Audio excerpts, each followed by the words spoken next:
Donc, bonjour à toutes et bonjour à tous. Je vais commencer pour démarrer cette explication du grand pourquoi d'Explorescence, un petit peu la genèse de comment j'en suis arrivée là finalement.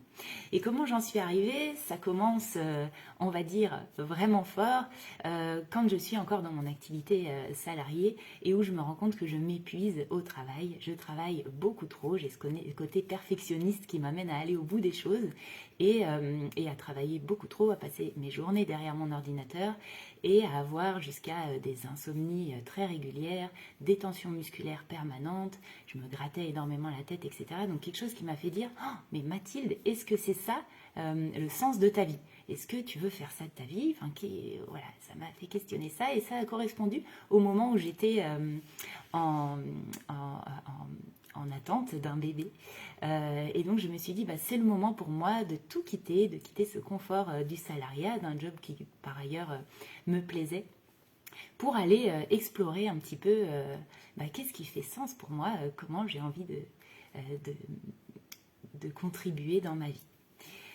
Donc ça a été une première phase, ce moment-là, je me suis dit, avant la fin de mon congé maternité, il faut que j'ai décidé ce que je vais faire, parce que c'est assez insoutenable pour moi d'être dans cet inconnu, dans cette phase un peu mouvante, un peu vertigineuse de je ne sais pas de quoi sera fait demain.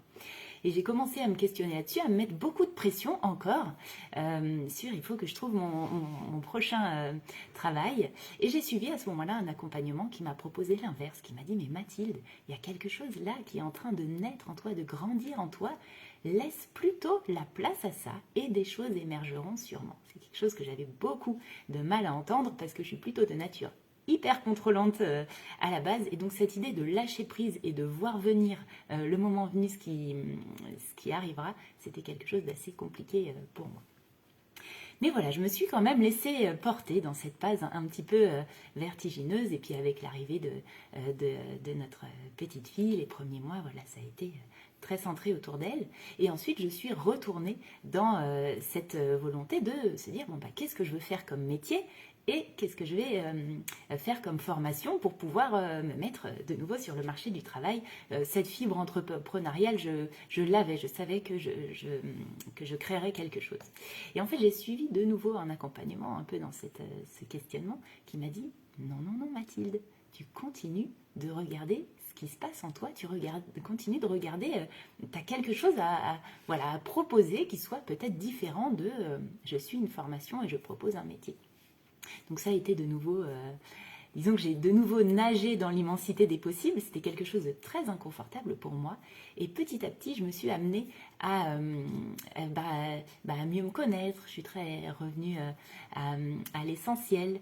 Et puis j'ai aussi changé de regard sur ma vie avec plusieurs situations, notamment dans ma maternité, qui m'ont aidé à comprendre que finalement, en fonction de comment on voit une même situation, ça peut être plus ou moins positif, négatif, confortable, inconfortable. Donc je me suis retrouvée comme ça à poser les premières pierres d'Explorescence. Et en fait, aujourd'hui, je suis toujours dans ce mouvement, on va dire, cette ouverture, ce lâcher-prise, une sorte de vide qui serait, j'aime bien cette image du funambule sur son fil, finalement, où j'ai toujours l'impression que je vais tomber d'un côté ou de l'autre, mais jamais vraiment, parce que l'équilibre se crée dans le mouvement. Donc ça, c'est vraiment quelque chose qui m'a été utile à comprendre, vraiment très inconfortable au début, et aujourd'hui je jongle, je trouve mon équilibre avec ça et ça me met en joie. Donc voilà, ce cheminement, il m'a amené vraiment à aller chercher au fond de moi ce que j'ai envie de proposer et qui se concrétise aujourd'hui sous la forme d'Explorescence et des activités que je propose. Et donc, je vais vous parler un petit peu de mon ambition. En fait, du coup, je crois vraiment que chacun a au fond de lui tout, en fait, tout est en chacun de nous. Mais simplement, on a fait plus ou moins la lumière dessus.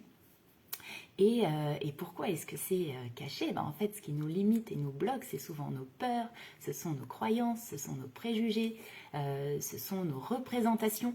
Et ça empêche finalement que nous soyons pleinement nous-mêmes. Et donc avec Explorescence, aujourd'hui, je suis certifiée en intelligence collective et je suis un coaching, enfin disons plusieurs formations pour être formée dans la relation d'aide, donc pour avoir ma juste place dans la position d'accompagnant.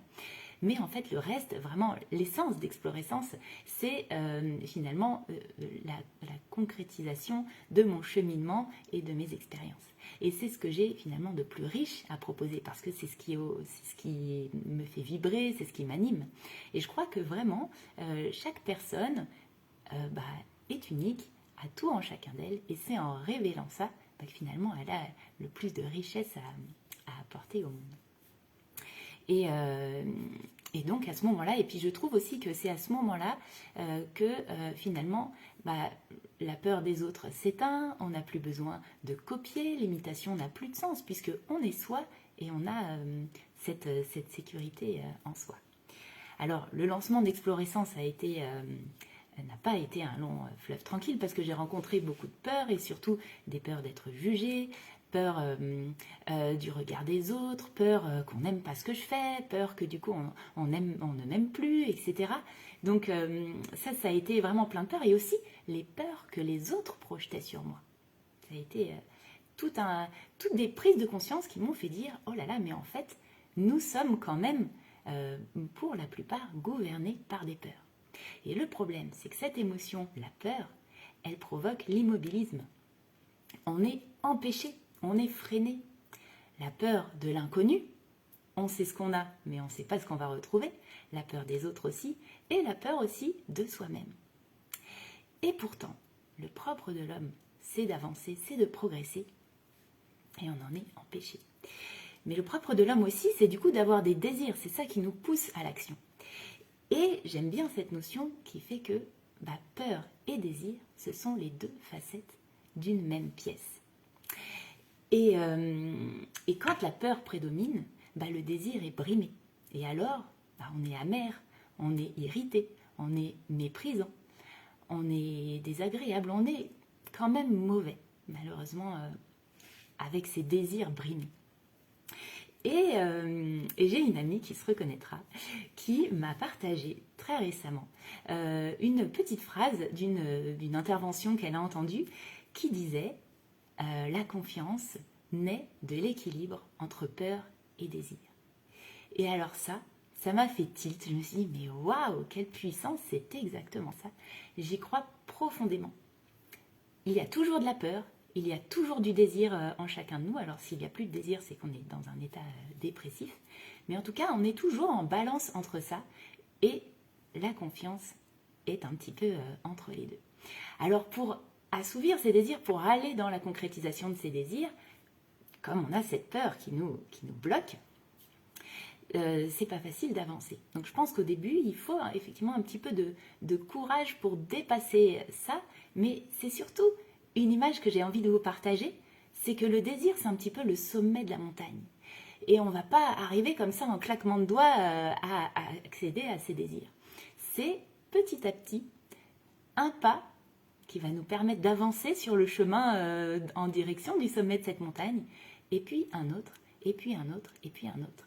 Et en fait, en faisant ces tout petits pas qui semblent des tout petits riens, mais qui petit à petit nous amènent à voir le sommet de la montagne et à ce qui nous semble accessible, ça nous permet de gagner en confiance.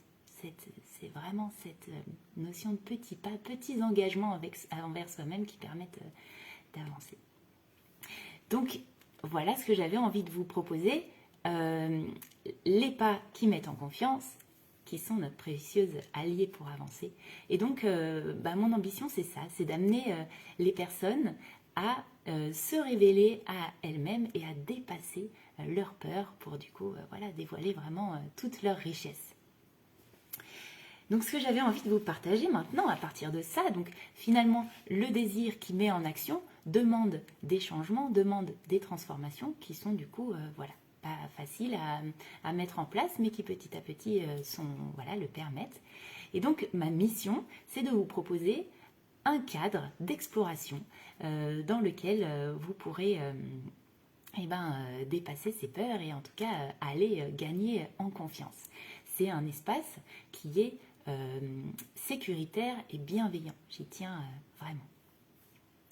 Et donc, voilà, c'est un petit peu le nid douillet à partir duquel on va s'envoler. Vous savez que j'ai ce petit mot de l'envol qui me tient à cœur pour cette année. Donc voilà, et avec la confiance, en fait, tout devient possible, tout est possible. J'aime bien d'ailleurs cette citation qui dit qu'ils ne savaient pas que c'était impossible, alors ils l'ont fait. Quand la peur n'est plus au rendez-vous, ou qu'en tout cas elle est en arrière-plan, alors tout est possible.